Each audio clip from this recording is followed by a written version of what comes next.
Hello everyone, I'm Saket Bajpayee, Director of Prayas Physics Classes, Dehradun. Welcome students, let's begin the sixth lecture of this beautiful chapter, Electric Charges and Field.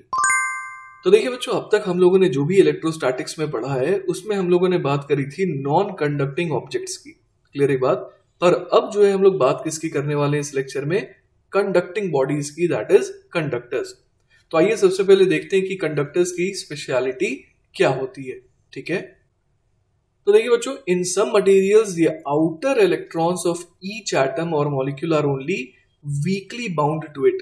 ठीक है, और ऐसे electrons की खासियत क्या होती है कि they are almost free to move throughout the body of the material, और उन्हें हम लोग कहते हैं बच्चों फ्री इलेक्ट्रॉन्स। क्लियर है? साथ ही साथ चूंकि वो कंडक्शन में काम आते हैं इसीलिए उनको हम लोग कंडक्शन इलेक्ट्रॉन्स भी कहते हैं। When such a material is placed in an electric field, तो क्या होता है कि ये जो फ्री इलेक्ट्रॉन्स है उन पे ऑब्वियसली इलेक्ट्रिक फील्ड के ऑपोजिट डायरेक्शन में फोर्स लगेगा।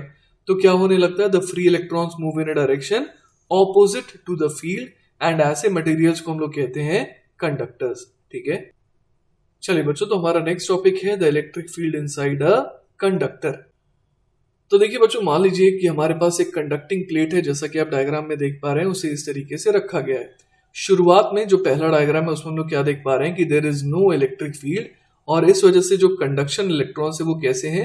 Uniformly distributed with in the plates. ठीक है, अब यहां पर देखिए हम लोग क्या देख पा रहे हैं कि किसी भी स्मॉल वॉल्यूम में हम लोग समझ सकते हैं कि the number of electrons is equal to the number of protons in the nuclei, और इस वजह से net charge in the volume is 0। ठीक है, अब देखिए बच्चों क्या हो रहा है यहाँ पर। सेकेंड डायग्राम में हम देख पा रहे हैं कि हम लोगों ने एक external electric field E vector को क्रिएट कर दिया यहाँ पर, और उसकी डायरेक्शन है लेफ्ट टू राइट। इसकी वजह से क्या होगा बच्चों? इसकी वजह से क्या होगा कि जो फ्री इलेक्ट्रॉन्स है इस कंडक्टर के अंदर उस पर फोर्स लगेगा फ्रॉम राइट टू लेफ्ट, है ना, क्योंकि ये इलेक्ट्रॉन्स नेगेटिवली चार्ज है। तो इस वजह से electron they will start moving towards left, और इस वजह से number of electrons on the left face पे क्या हो जाएंगे? इंक्रीज कर जाएंगे, और राइट फेस पे जो नंबर ऑफ इलेक्ट्रॉन्स है वो डिक्रीज कर जाएंगे। ठीक है, तो बच्चों इससे क्या हो जाता है कि जो लेफ्ट फेस है, जैसा कि आप यहां पर देख भी पा रहे हैं, जो लेफ्ट फेस है वो क्या हो जाती है? नेगेटिवली चार्ज, और जो राइट फेस है जैसा कि आप देख पा रहे हैं वो क्या हो जाती है? Positively charged. क्लियर है? These extra charges produce an extra electric field E dash inside the plate from right to left, है ना। इस पॉजिटिव और इस नेगेटिव चार्ज की वजह से हम लोग समझ पा रहे हैं कि एक एक्स्ट्रा फील्ड क्रिएट हो जाएगी जो कि होगी इनसाइड द प्लेट, और उसकी डायरेक्शन क्या होगी? फ्रॉम राइट टू लेफ्ट, और उसे हम लोग ई डैश बोल रहे हैं। ठीक है, तो देखिए बच्चों, इन इलेक्ट्रॉन्स के कंटिन्यूअसली ड्रिफ्ट करते रहने की वजह से जो इंटरनल फील्ड ई डैश है it becomes stronger and stronger, और एक सिचुएशन ऐसी आ जाती है जब ये ई डैश वेक्टर, जो कि किसकी वजह से आया है? Due to redistribution of free electrons, it becomes equal in magnitude to E vector. तो इस वजह से बच्चों एक ऐसी सिचुएशन आती है जब net electric field inside the plate क्या हो जाती है? 0 हो जाती है, और उसके बाद क्या होगा कि कोई भी फ्री इलेक्ट्रॉन जो है it will not experience any net force, and the process of further drifting stop.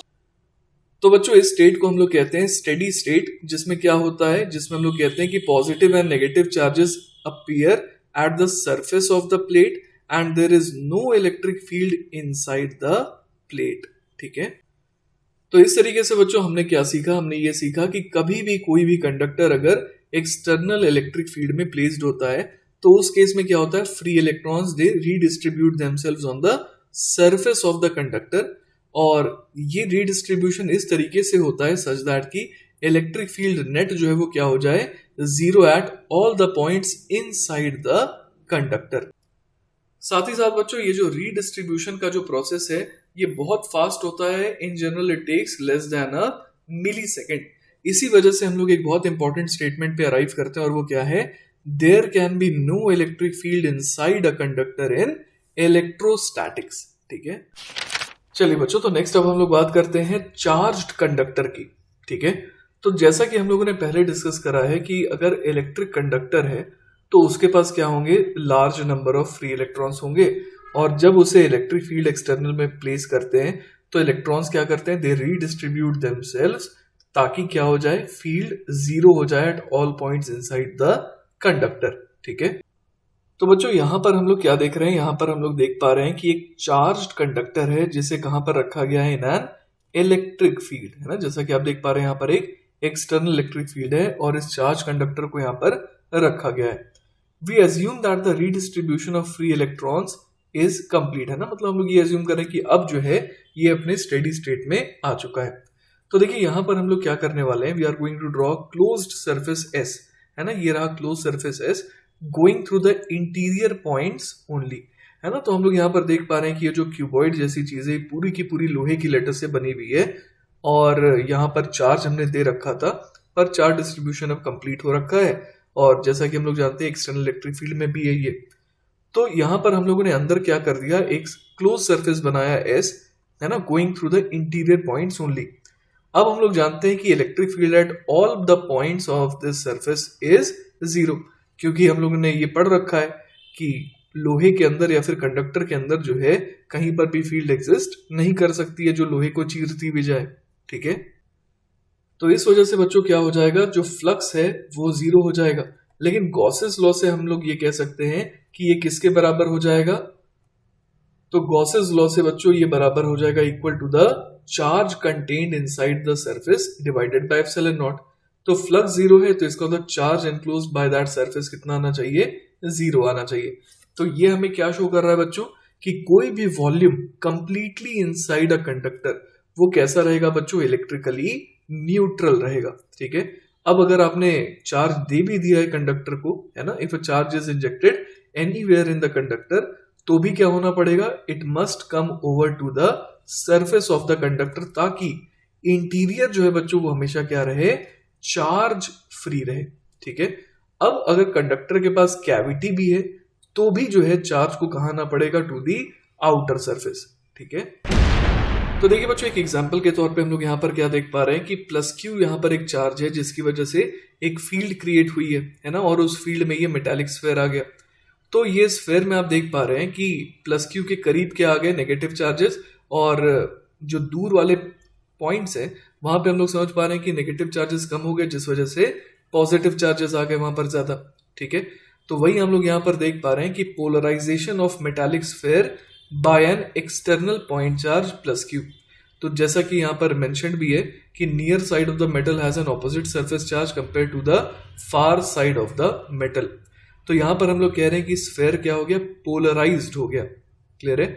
When you remove the external charge the polarization of the metal also disappears, और बाद में वापस से यूनिफॉर्म डिस्ट्रीब्यूशन हो जाएगा electrons का, ठीक है। तो यहाँ पे बच्चों ये जो पोलराइजेशन हुआ है वो किस तरीके से हुआ है और क्यों हुआ है, तो हम लोग जानते हैं ये पोलराइजेशन इस तरीके से हुआ है ताकि अंदर कहीं पर भी नेट फील्ड क्या हो जाए, जीरो हो जाए, ठीक है। तो वही हम मेंशन है कि इन the presence of an external charge Q the charges in a metal redistribute the electric field at any point has three contributions. किनकी किनकी वजह से, एक तो प्लस क्यू की वजह से यहाँ पर फील्ड आएगी, ठीक है, साथ ही साथ induce charges minus sigma A and plus sigma B, ठीक है। तो यहां पर हम लोग समझ पा रहे हैं कि इन तीनों फील्ड की वजह से जो नेट फील्ड हो गई वो पी पॉइंट पे कितनी हो गई, जीरो हो गई, ठीक है। अब बच्चों यहाँ पर एक और मजेदार एग्जांपल हम लोग देख पा रहे हैं, और यहाँ पर क्या देख पा रहे हैं कि इस तरीके से अगर स्फेयर के अंदर कैविटी है, ठीक है, और यहाँ पर हम लोग एक रॉड की मदद से एक पॉजिटिव चार्ज को यहाँ पर ला करके रखे हैं, तो देखिए यहाँ पर क्या होगा, इस पॉजिटिव चार्ज की वजह से नेगेटिव चार्जेस यहाँ पर इंड्यूस होकर के आ जाएंगे, है ना। तो इनर सरफेस पे भी यहाँ पर चार्ज आ जाएगा, और अगर ये कंडक्टर हमारा पहले न्यूट्रल था तो ऑब्वियसली बाहर पॉजिटिव चार्जेस रह जाएंगे, ठीक है। लेकिन जैसे ही आप टच करेंगे तो हम लोग समझ पा रहे हैं कि कंडक्टर के ऑब्वियसली कंडक्टिंग होने की वजह से क्या होगा, सारा का सारा चार्ज जो है वो बाहर भाग जाएगा, क्लियर है बात। तो वही यहाँ लिखा है electric charges on a conductor migrate to the outside surface no matter where you put them initially, ठीक है। तो चलिए बच्चों इस टॉपिक को थोड़ा और डिटेल में पढ़ते हैं, जिसमें हम लोगों ने क्या कर रखा है, चार्ज को प्लेस कर रखा है विद इन द कैविटी, है ना, कुछ इस तरीके से। तो यहाँ पर हम लोग देख पा रहे हैं कि ये चार्ज जो है वो टच तो नहीं कर रहा है बॉडी को, पर विद इन द कैविटी ये प्लेस्ड है, क्लियर है बात। तो यहाँ पर हम लोगों ने जैसा अभी सोचा था कि प्लस क्यू की वजह से यहाँ पर नेगेटिव चार्जेस जो है वो क्या होंगे, इंड्यूस होंगे, ठीक है। अब यहाँ पर अगर इस तरीके से हम लोग क्या बना दें, गॉसियन सरफेस बना दें, क्लियर है। अगर इस तरीके से हम लोग गॉसियन सरफेस बना दें तो ये गॉसियन सरफेस तो लोहे को चीरती भी जा रही है, ये स्फेरिकल है। तो हम लोग यहाँ पर क्या समझ पा रहे हैं कि फ्लक्स तो जीरो आएगा क्योंकि हर जगह पर फील्ड क्या है, फील्ड जो है zero at all the points. तो इस वजह से नेट चार्ज इनक्लोज कितना होना चाहिए, जीरो होना चाहिए। तो इसका मतलब जो नेगेटिव चार्जेस इनक्लोज हुए हैं वो भी कितने होने चाहिए, माइनस क्यू। ठीक है। इसके अलावा बच्चों ये बात क्वाइट ऑब्वियस है कि अगर कंडक्टर शुरुआत में न्यूट्रल था, मतलब no charges placed on it, तो उस केस में हम लोग समझ पा रहे हैं कि चूंकि इनर सरफेस पे माइनस क्यू आ गया तो आउटर सरफेस पे चार्ज प्लस क्यू को आना ही पड़ेगा। ठीक है। तो इसीलिए बच्चों आप लोग यहाँ पर क्या देख पा रहे हैं कि प्लस क्यू चार्ज जो है ना, यहाँ पर प्लस क्यू चार्ज जो है वो बाहरी सरफेस पर रहेगा यूनिफॉर्मली। ठीक है। तो बच्चों यहाँ पर फटाफट रिवीजन कर लेते हैं। यहाँ पर हमने क्या देखा कि प्लस स्मॉल क्यू चार्ज जो है यहाँ सेंटर पे रखा हुआ था और इस वजह से हम लोग समझ पा रहे हैं कि इस तरीके से फील्ड थी, है ना, पॉजिटिव से नेगेटिव की तरफ, है ना। पर चूंकि हम लोग यहाँ पर देख पा रहे हैं कि एग्जैक्टली माइनस क्यू चार्ज जो है वो इनर सरफेस पर आया, इस वजह से जो जो फील्ड निकल रही थी प्लस क्यू से वो ऐसा लग रहा है कि नेगेटिव पे टर्मिनेट कर रही है ना। तो अंदर का मामला हम लोग देख रहे हैं अंदर ही निपट गया और बाहर इन पॉजिटिव चार्जेस की वजह से जो है एक फील्ड इस तरीके से रेडियली आउटवर्ड आ रही है। क्लियर है ये बात। तो हम लोगों ने यहाँ पर क्या देखा, हम लोगों ने यहाँ पर देखा कि ऐसा लग रहा है कि प्लस क्यू से फील्ड निकली और नेगेटिव पे ऐसा लग रहा है कि टर्मिनेट कर गई। पूरे के पूरे लोहे में कोई भी नेट फील्ड नहीं है। अब सीधा बाहर जो चार्जेस है उनकी वजह से फील्ड वापस से प्रकट हो गई। ठीक है। इसके अलावा बच्चों आप ऐसे भी सोच सकते हैं कि लेटर से मैंने कोई पॉइंट पी यहाँ पर लिया, तो आप ऐसे सोच सकते हैं कि सिर्फ प्लस क्यू की वजह से, है ना, सिर्फ प्लस क्यू की वजह से यहाँ पर फील्ड कैसी आ रही होगी। तो यहाँ पर हम लोग समझ पा रहे हैं कि जो फील्ड है वो इस तरीके से रेडियली आउटवर्ड आ रही होगी, लेकिन अंदर जो नेगेटिव क्यू चार्ज इंड्यूस्ड है उसकी वजह से फील्ड कैसी आ रही होगी, रेडियली इनवर्ड आ रही होगी। और जो बाहर पॉजिटिव चार्जेस है तो उसकी वजह से तो हम लोग जानते हैं कि अंदर कोई भी फील्ड नहीं आ सकती है, क्योंकि हम लोगों ने ये पढ़ रखा है कि एक शेल है ना, तो एक अगर शेल है उसके पास चार्ज है बाहर बाहर, तो उसकी वजह से अंदर कोई भी फील्ड नहीं आती है। तो पॉइंट पी पे जो नेट फील्ड जीरो आ रही है वो क्यों आ रही है, क्योंकि प्लस क्यू की वजह से जितनी फील्ड आ रही है धक्के वाली, नेगेटिव चार्जेस की वजह से उतनी फील्ड आ रही है अंदर की तरफ। क्लियर है। चलिए बच्चों, तो अब हम लोग बात करते हैं electric field near a charged conducting surface.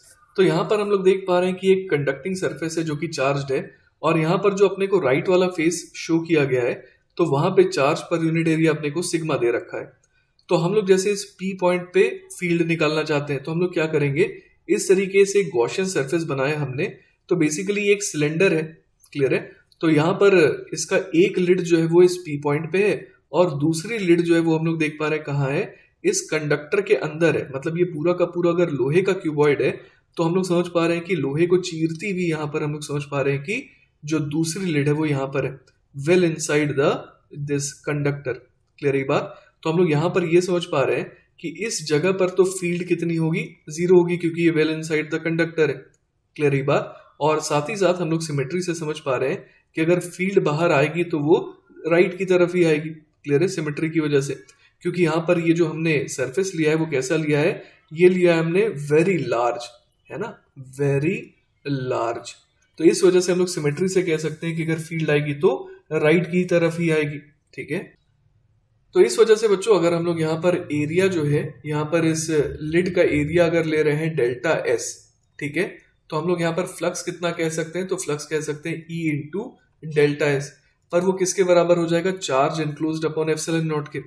तो अब हम लोग समझ पा रहे हैं कि चार्ज तो इसी outer surface of the sheet पे आएगा।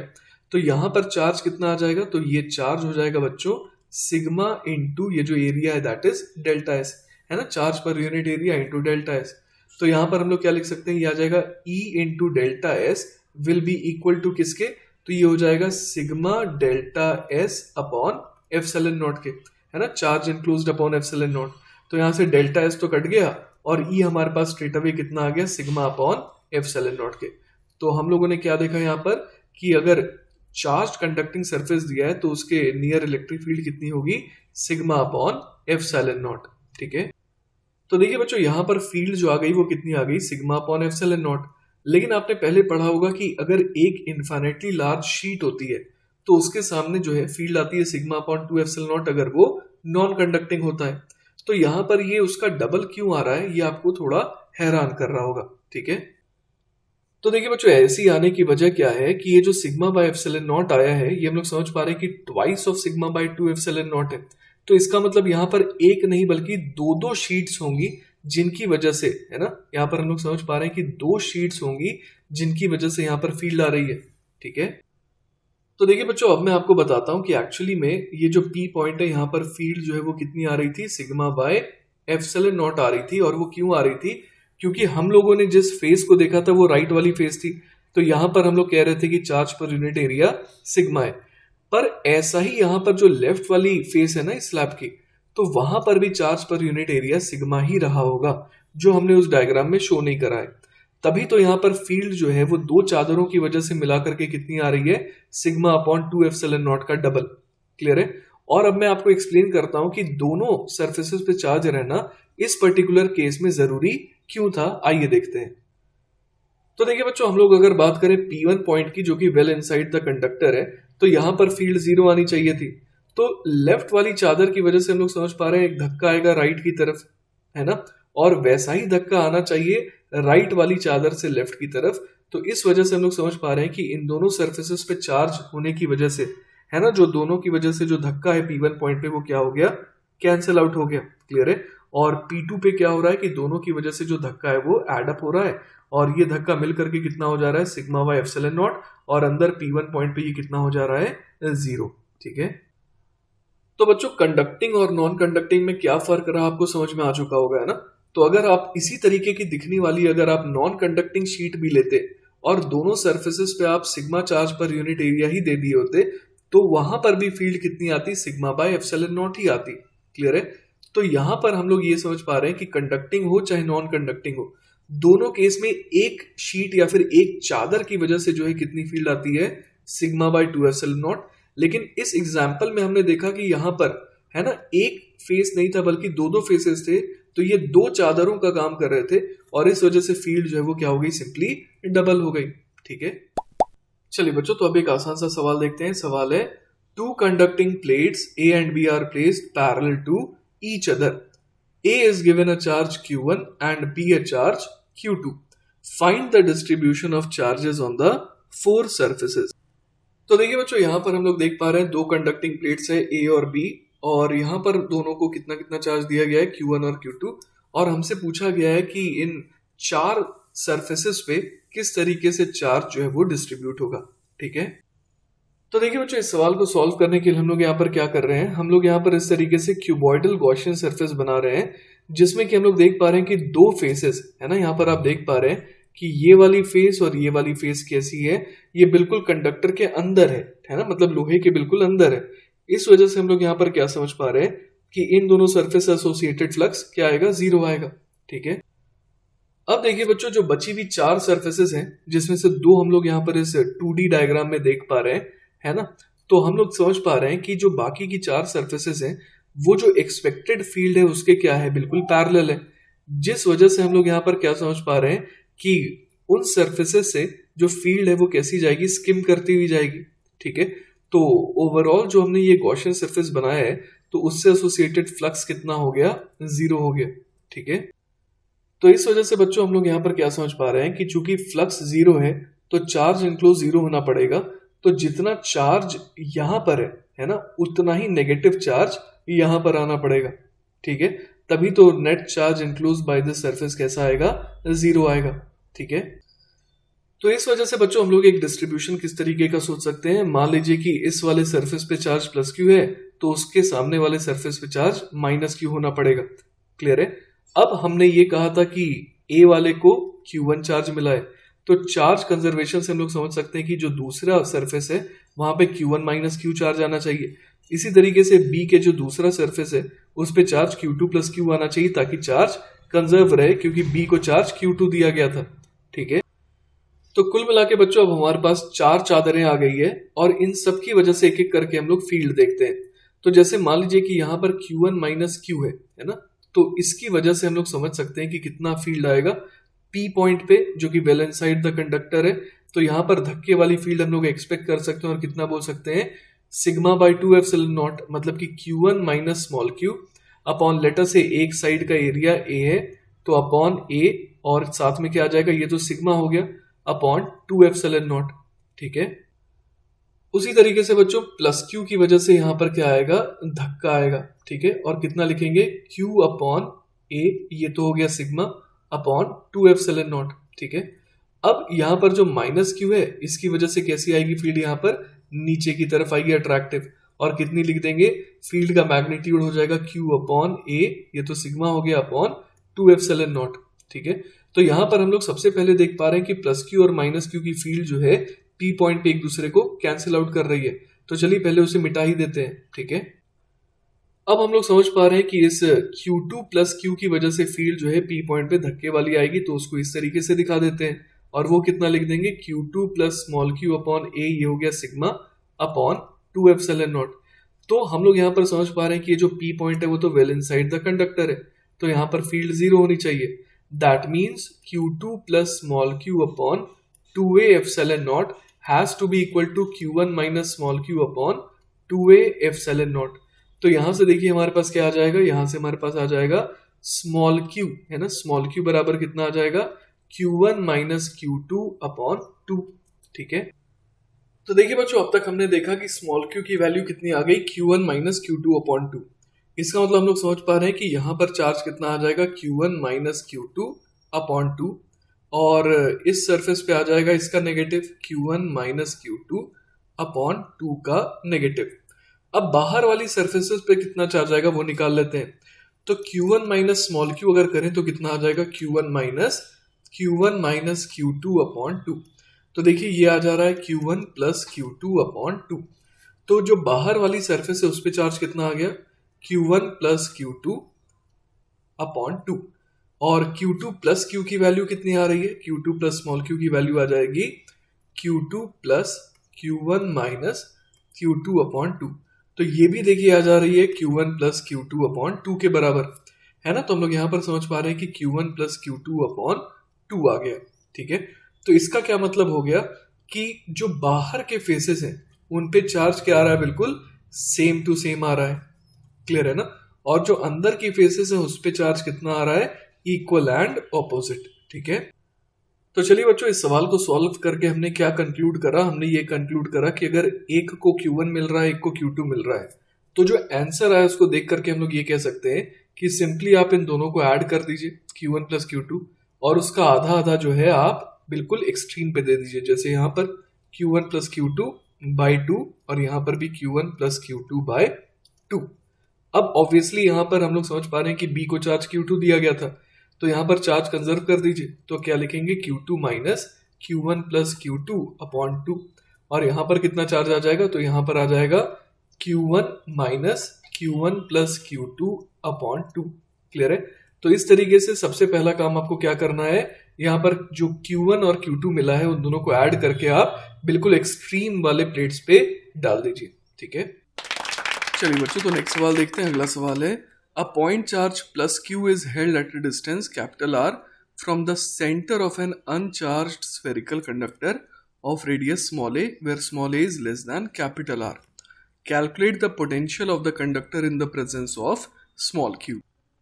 तो देखिए बच्चों यहाँ पर हम लोग देख पा रहे हैं कि ये जो स्फेरिकल कंडक्टर है ये अनचार्ज्ड है ना, लेकिन प्लस q के सामने होने की वजह से, यहाँ पर इंडक्शन की वजह से, है ना, हम लोग समझ पा रहे हैं एक तरफ ज्यादा नेगेटिव आ जाएगा और दूर वाले साइड में ज्यादा पॉजिटिव चार्ज इकट्ठा हो जाएगा। क्लियर है।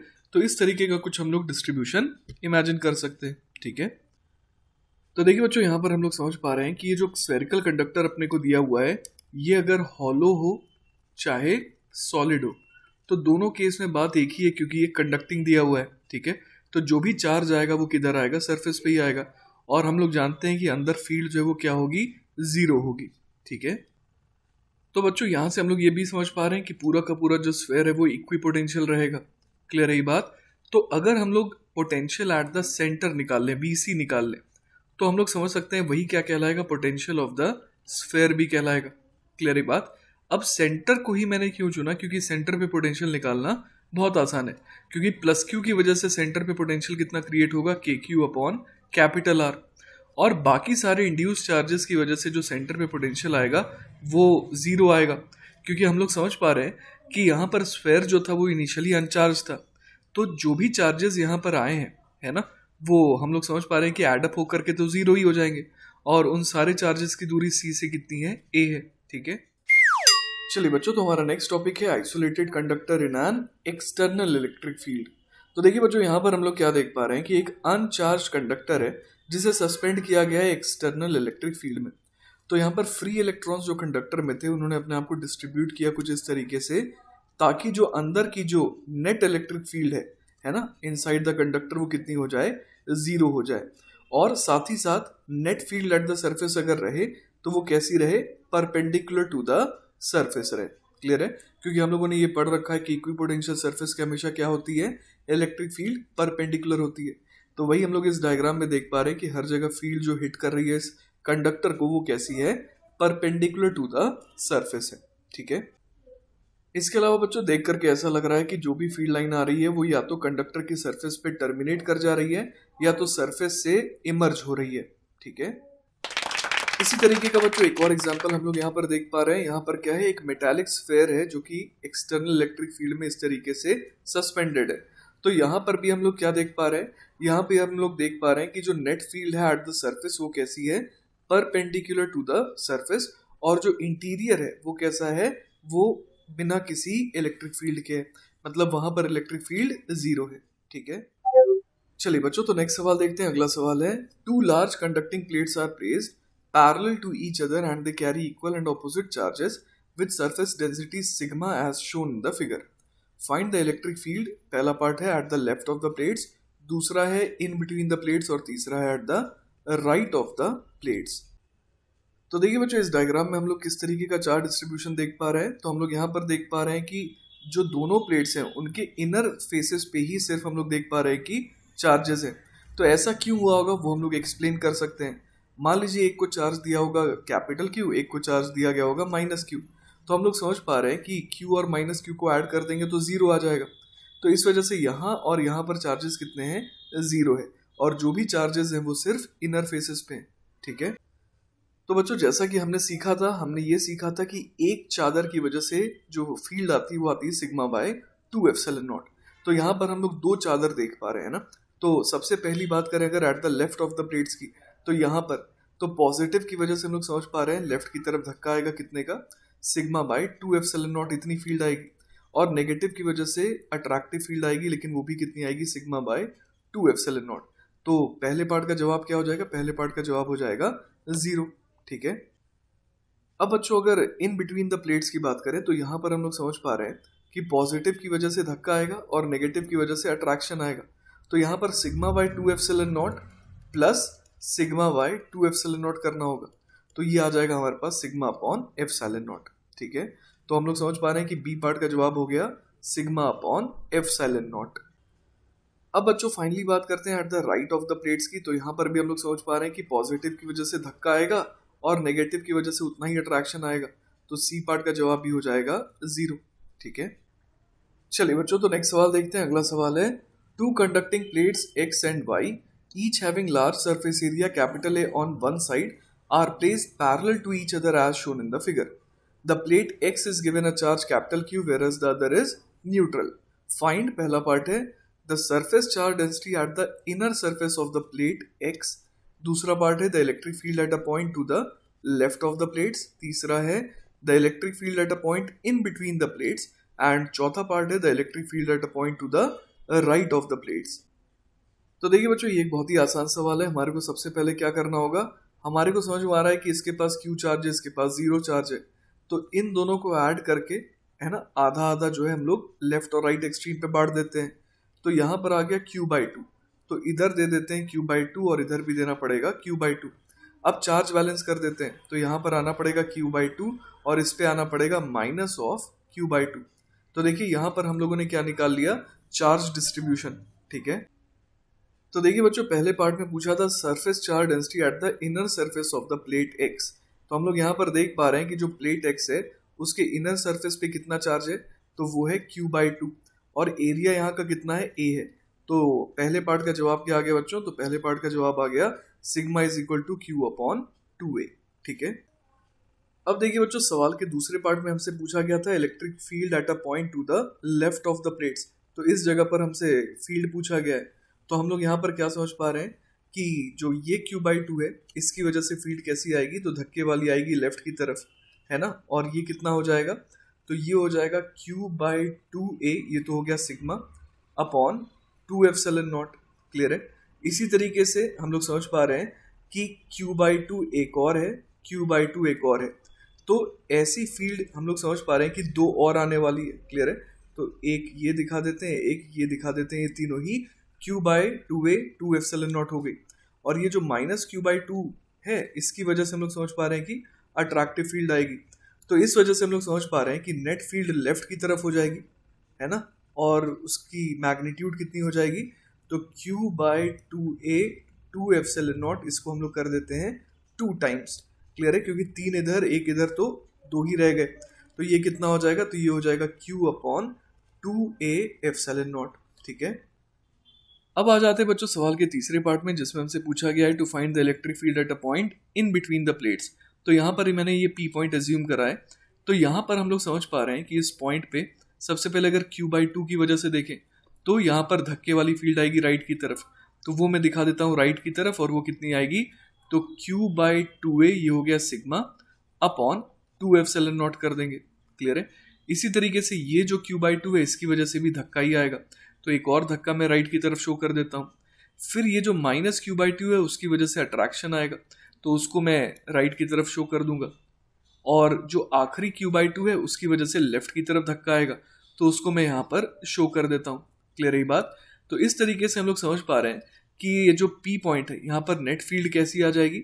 तो इस P पॉइंट पर हम लोग समझ पा रहे हैं कि नेट फील्ड राइट की तरफ आ जाएगी, और वो कितनी आ जाएगी, तो Q/2a 2ε0, इसको सिर्फ हम लोग 2 टाइम्स कर देंगे, 3 इधर 1 इधर। तो ये कितना आ गया, तो ये आ गया Q/2a ε0 टूवर्ड्स राइट। ठीक है। इसी तरीके से बच्चों अब हम लोग सवाल के चौथे पार्ट में आ जाते हैं, जिसमें पूछा गया the electric field at a point two the right of the plates. तो यहाँ पर हम लोग समझ पा रहे हैं कि 3 पॉजिटिव Q/2 की वजह से आएगा। तो यहाँ पर हम लोग सबसे पहले लिख देते हैं 3 टाइम्स कितना, तो Q/2a ये तो हो गया सिग्मा अपॉन 2ε0। और एक -Q/2 की वजह से अट्रैक्शन आएगा, तो यहाँ पर क्या लिख देंगे, -Q/2a 2ε0। तो ये फिर से हम लोग देख पा रहे हैं कि यहाँ पर फील्ड राइट की तरफ आ जा रही है, और कितनी आ जा रही है, तो ट्वाइस ऑफ Q/2a 2ε0, मतलब कि ये आ गया Q/2a ε0। ठीक है। चलिए बच्चों, तो नेक्स्ट सवाल देखते हैं। अगला सवाल है, 3 identical metal plates with large surface areas are kept parallel to each other as shown in the figure. The leftmost plate is given a charge capital Q, the rightmost a charge minus Q, and the middle one remains neutral. Find the charge appearing on the outer surface of the rightmost plate. तो देखिए बच्चों, ऐसे किसी भी सवाल में हमारे को क्या करना है, हमारे को टोटल चार्जेस को ऐड कर देना है। तो इसके पास Q है, इसके पास 0 है, इसके पास -2Q है ना। तो टोटल चार्ज कितना हो जाएगा, Q + 0 - 2Q। ये कितना हो गया, तो ये हो गया -Q के बराबर। अब -Q को आधा कर दीजिए और बिल्कुल एक्सट्रीम लेफ्ट और एक्सट्रीम राइट में दे दीजिए। जैसे यहाँ दे देंगे -Q/2, यहाँ पर भी दे देंगे -Q/2। ठीक है। तो देखिए बच्चों, इस सवाल में हमसे पूछा गया था charge appearing on the outer surface of the right most plate. तो वो तो हम लोग बड़े आराम से देख पा रहे हैं कि कितना आ गया, -Q/2 आ गया। क्लियर है। अब ये तो हमारा आंसर हो ही गया। ठीक है। लेकिन अगर आप निकालना चाहते हैं बाकी सरफेसेस पे कितना कितना चार्ज है, तो आप चार्ज कंजर्वेशन लगा सकते हैं। जैसे लेफ्ट वाले हम लोग सरफेस की बात करें तो वहाँ -Q/2 है ना। जो लेफ्ट मोस्ट प्लेट है उसके लेफ्ट सरफेस में अगर बात करें तो -Q/2 है। ओवरऑल चार्ज Q है, तो यहाँ पर ऑब्वियसली चार्ज कंजर्वेशन से 3Q/2 आना चाहिए। अब यहाँ पर 3Q/2 है, तो यहाँ पर उसका उल्टा -3Q/2 आना चाहिए। फिर ये तो ओवरऑल न्यूट्रल थी, तो यहाँ -3Q/2 है, तो यहाँ पर 3Q/2 आना चाहिए। और उसके ऑपोजिट वाले साइड पे हम लोग समझ पा रहे हैं यहाँ पर -3Q/2 आ जाएगा इंडक्शन से। तो आप देख पा रहे हैं कि सारे के सारे प्लेट्स पे हम लोग चार्ज किस तरीके से यहाँ पर शो कर सकते हैं। ठीक है। चलिए बच्चों, तो हमारा नेक्स्ट टॉपिक है distribution of charges on conductors. तो देखिए बच्चों, यहाँ पर हम लोग देख पा रहे हैं कि 2 कंडक्टिंग स्फेयर्स है और उन्हें कनेक्ट किया गया है बाय थिन कंडक्टिंग वायर। और यहाँ पर हम लोग ये अज्यूम कर रहे हैं कि ये जो दोनों स्फेयर्स हैं ये वाइडली सेपरेटेड है ना, इनके बीच का जो डिस्टेंस है वो काफ़ी है। ठीक है। तो मान लीजिए कि जो छोटा वाला स्फीयर है उसके पास चार्ज Q2 है और जो बड़ा वाला स्फीयर है उसके पास चार्ज Q1 है। तो यहाँ पर हम लोग कह सकते हैं कि चूंकि दोनों वाइडली सेपरेटेड है, इस वजह से जो स्फीयर 1 है उसका पोटेंशियल हो जाएगा KQ1 अपॉन R1 और जो छोटा वाला स्फीयर है उसका पोटेंशियल हो जाएगा KQ2 अपॉन R2। क्लियर है बात? अब यहाँ पर अगर मैं है ना चार्ज पर यूनिट एरिया को सिग्मा 2 और इसके चार्ज पर यूनिट एरिया को सिग्मा 1 कहूँ, तो हम लोग यहाँ पर Q2 को क्या लिख सकते हैं? तो हम लोग Q2 को लिख सकते हैं सिग्मा 2 इंटू 4 पाई R2 का स्क्वायर। और उसी तरीके से Q1 को क्या लिखा जा सकता है? तो Q1 को लिखा जा सकता है सिग्मा 1 इंटू 4 पाई R1 का स्क्वायर। अब लेकिन बच्चों चूंकि हम लोगों ने इन्हें कंडक्टिंग वायर से कनेक्ट किया हुआ है तो ऑब्वियसली इनका पोटेंशियल क्या होगा? सेम होगा। तो इस वजह से हम लोग यहाँ पर क्या कह सकते हैं कि K into sigma 2 into 4 pi R2 का square upon R2 has to be equal to sigma 1 into 4 pi R1 का square into K upon R1। तो यहाँ से देखिए K 4 पाई K ये तो कैंसिल आउट हो गए, तो क्या रह गया हमारे पास sigma 2 R2 is equal to sigma 1 R1। ठीक है, तो ये बच्चों हमारे पास एक बहुत इंपॉर्टेंट रिजल्ट आया जो कि अपने को क्या बता रहा है कि sigma is proportional to 1 upon R। Clear है? तो अगर आप इस पूरे कॉम्बिनेशन को एक बॉडी की तरह ट्रीट करेंगे तो आप ये समझ पा रहे हैं कि जहां पर रेडियस जो है वो ज्यादा है वहां पर सिग्मा क्या रहेगा? कम रहेगा। ठीक है, तो अब देखिए बच्चों आप इस केस को समझ पाएंगे। यहाँ पर हम लोग क्या देख पा रहे हैं कि एक कंडक्टर है जिसमें हम लोग क्या देख पा रहे हैं कि चार्ज डेंसिटी कहाँ पर ज्यादा है? चार्ज डेंसिटी वहां पर ज्यादा है जहां पर रेडियस क्या है? कम है ना? और वहां पर चार्ज डेंसिटी कम है जहां पर रेडियस ऑफ कर्वेचर ज्यादा है। तो ऐसे लोकेशन पर हम लोग देख पा रहे हैं कि रेडियस ऑफ कर्वेचर क्या है? रेडियस ऑफ कर्वेचर ज्यादा है, तो यहाँ पर चार्ज डेंसिटी क्या है? कम है। लेकिन इन शार्प पॉइंट्स पे अगर आप देखें तो यहाँ पर हम लोग क्या समझ पा रहे हैं कि रेडियस ऑफ कर्वेचर कैसा है? कम है। इस वजह से चार्ज डेंसिटी क्या है? ज्यादा है, ताकि पूरा का पूरा सरफेस क्या रहे? पूरा का पूरा सरफेस रहे इक्वी पोटेंशियल। क्लियर है ये बात? चलिए बच्चों तुम्हारा नेक्स्ट टॉपिक है the electric field at the surface of a conductor. तो बच्चों हम लोग एक छोटा सा पोर्शन देख रहे हैं ऑफ अ कंडक्टर। कंडक्टर किसी भी शेप का हो सकता है, कोई दिक्कत नहीं है। हम लोग यहाँ पर ले रहे हैं एक पॉइंट P जहां पर हम लोग फील्ड देखना चाह रहे हैं। ठीक है, तो पॉइंट P पे फील्ड निकालने के लिए हमने क्या किया? हमने एक बहुत छोटा सिलिंड्रिकल गॉसियन सरफेस बनाया जो कि P पॉइंट को सराउंड कर रहा है ना? और P पॉइंट की खासियत क्या है? It is on the surface of the conductor. अब क्वाइट ऑब्वियस है कि पूरी की पूरी सरफेस इक्विपोटेंशियल होगी, इस वजह से इस लोकेशन पे इलेक्ट्रिक फील्ड कैसी आएगी? Perpendicular to the surface of the conductor. Clear है? तो यहां पर देखिए बच्चों अगर हम लोग गॉसेस लॉ लगाएं तो यहां पर हम लोग क्या बोल देंगे कि E इंटू डेल्टा ए है ना? E इंटू डेल्टा ए, क्योंकि फ्लक्स सिर्फ इसी से एसोसिएटेड हो पाएगा। ठीक है, बाकी तो पोर्शन या तो इसके अंदर है कंडक्टर के, या तो फील्ड जो है वो स्किम करते हुए जा रही है सरफेस को। तो this will be equal to किसके बराबर हो जाएगा? तो charge enclosed upon epsilon naught. तो यहां पर हम लोग देख पा रहे हैं कि चार्ज एनक्लोज तो सिर्फ कितने का आएगा? तो यहां पर का जो भी सिग्मा होगा तो सिग्मा इंटू ये जो डेल्टा ए है ये हम लोग कर देंगे, तो ये अपने को क्या दे देगा? ये अपने को छोटा सा जो चार्ज इंक्लोज्ड है वो दे देगा। तो यहाँ पर हम लोग लिखेंगे delta Q upon epsilon naught. तो यहाँ से देखिए अपने पास क्या आ जाएगा? E into delta A is equal to sigma delta A upon epsilon naught. तो डेल्टा ए से डेल्टा ए कट गया, तो यहाँ से E बराबर क्या आ गया? Sigma upon epsilon not. एक चीज का ध्यान दीजिएगा बच्चों, सिग्मा क्या है? सिग्मा यहाँ पर कहलाएगा लोकल चार्ज डेंसिटी। मतलब कि यहां पर ये जो कंडक्टर है ये किसी भी रैंडम शेप का हो सकता है, तो इस लोकेशन पर जो सिग्मा है हमें उससे मतलब है। ठीक है, चलिए बच्चों तो नेक्स्ट सवाल देखते हैं। अगला सवाल है figure shows a cross section of a spherical metal shell of inner radius capital R. A particle with a charge of -5 microcoulomb is located at a distance r/2 from the center of the shell. If the shell is electrically neutral, what are the induced charges on its inner and outer surfaces? Are those charges uniformly distributed?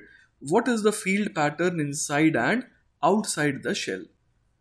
तो देखिए बच्चों यहाँ पर हम लोग देख पा रहे हैं कि एक थिक स्फेरिकल मेटल शेल है जिसकी इनर रेडियस कितनी है? कैपिटल R है। अब ये जो चार्ज है नेगेटिव है ना, ये जो -5 माइक्रोकूलम का चार्ज है, ये कहाँ पर लोकेटेड है? At a distance r/2 from the centre of the shell. और ये शेल जो है वो कैसी है, वो इलेक्ट्रिकली न्यूट्रल है।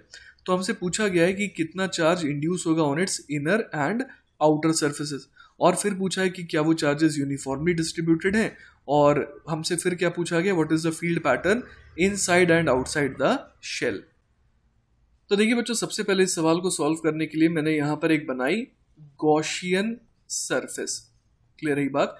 तो वो ऑब्वियसली गॉसियन सरफेस कैसी है, स्फेरिकल है, पर 2 डायमेंशन में ये सर्कल नजर आ रहा है। ठीक है, तो हम लोग समझ पा रहे हैं कि चूंकि ये गॉसियन सरफेस मैंने लोहे के अंदर बनाई है, तो यहाँ पर कहीं पर भी फील्ड नहीं हो सकती है। ठीक है, तो इस वजह से flux associated with this Gaussian surface कितना आएगा, 0 आएगा। क्लियर है बात। तो नेट चार्ज एनक्लोज कितना आना चाहिए, 0 आना चाहिए। तो हम लोग यहाँ पर देख पा रहे हैं कि r/2 दूरी पर ये जो नेगेटिव चार्ज है वो है। तो हम लोग यहाँ पर समझ सकते हैं कि ये जो चार्ज है ये -5 माइक्रोकूलम है, और net charge enclose by this Gaussian surface कितना होना चाहिए, वो होना चाहिए 0। तो एक ही ऑप्शन है, वो ये है कि इस स्फीयर के इनर सरफेस पे कितना पॉजिटिव चार्ज इंड्यूस होना चाहिए, तो वो होना चाहिए +5 माइक्रोकूलम का। ठीक है, तो देखिए बच्चों, यहाँ पर जो फील्ड पैटर्न है वो मैंने यहाँ पर शो कर दिया है। अब यहाँ पर बहुत सारी चीज़ों को मैं एक्सप्लेन करने वाला हूँ, जैसे कि यहाँ पर आप देख पा रहे हैं कि जो पॉजिटिव चार्ज की डेंसिटी है यहाँ पर इनर सरफेस पे, वो आप देख पा रहे हैं कि ज़्यादा कहाँ पर नज़र आ रहा है, लेफ्ट साइड नज़र आ रहा है। तो ऐसा क्यों है बच्चों, क्योंकि हम लोग समझ पा रहे हैं कि जो नेगेटिव चार्ज है वो बिल्कुल सेंटर पे नहीं बल्कि थोड़ा लेफ्ट की तरफ खिसका हुआ है। तो हम लोग यहाँ पर समझ पा रहे हैं कि जो पॉजिटिव चार्जेस हैं, है ना, वो ज़्यादा कहाँ पर इंड्यूस होंगे, वो ज़्यादा इंड्यूस होंगे इस नेगेटिव चार्ज के करीब। क्लियर है ये बात। इसके अलावा बच्चों, हम लोग एक और चीज़ यहाँ पर देख पा रहे हैं कि यहाँ पर जो फील्ड लाइन्स है वो मैंने अंदर कर्व दिखाई है। वो इसलिए क्योंकि जहाँ पर भी, है ना, जहाँ पर भी फील्ड लाइन हम लोग देख पा रहे हैं कि इस इनर सरफेस को हिट करती हुई नजर आ रही है, तो वो कैसे हिट करेगी, परपेंडिकुलरली, क्योंकि ये पूरा का पूरा स्फेयर जो है वो कैसा है, इक्वी पोटेंशियल है ना।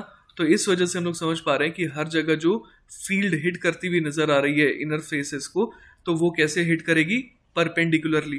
क्लियर है बात। अब देखिए बच्चों, यहाँ पर हम लोग देख पा रहे हैं कि ये जो शेल था वो कैसा था, न्यूट्रल था।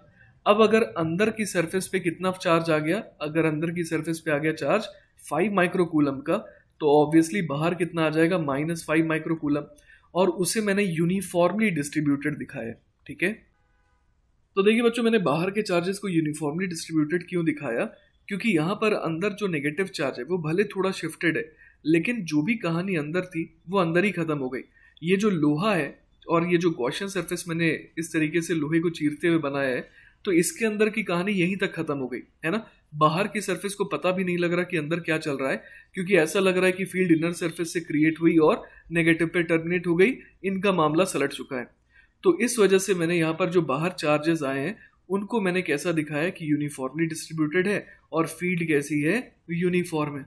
ठीक है, तो यहाँ पर बच्चों कुल मिला के हम लोग समझ पा रहे हैं कि अंदर जो भी चार्ज का डिस्ट्रीब्यूशन है और अंदर जिस तरह की भी फील्ड है वो बाहर को अफेक्ट नहीं कर रही है। इस वजह से बाहर की फील्ड हम लोग बड़े आराम से कह सकते हैं कि कैसी होगी, यूनिफॉर्म होगी, लेकिन अंदर की नॉन यूनिफॉर्म। ठीक है, तो चलिए बच्चों एक बार चेक कर लेते हैं सवाल में क्या क्या पूछा गया था। हमसे पूछा गया था कि what are the induced charges on its inner and outer surfaces. तो इनर पे तो कितना चार्ज आ गया, इनर पे आ गया +5 माइक्रोकूलम, और आउटर पे आ गया -5 माइक्रोकूलम। ठीक है, अब पूछा गया are those charges uniformly distributed. तो देखिए इनर वाले पे तो डिस्ट्रीब्यूशन कैसा था, नॉन यूनिफॉर्म था। क्लियर है बात। लेकिन आउटर वाले पे कैसा था, यूनिफॉर्म था। ठीक है, अब हमसे आखिरी चीज पूछी गई थी, what is the field pattern inside and outside the shell. तो वो तो हमने डायग्राम के थ्रू शो कर ही रखा है। ठीक है, तो इस तरीके से बच्चों हमारा ये लेक्चर पूरी तरीके से खत्म होता है। आई होप कि आपको सारी चीजें अच्छे समझ में आई होंगी। इन केस अगर कोई डाउट रह जाता है then feel free to contact me, I will be very happy to help you. Take care बच्चों, बाय बाय।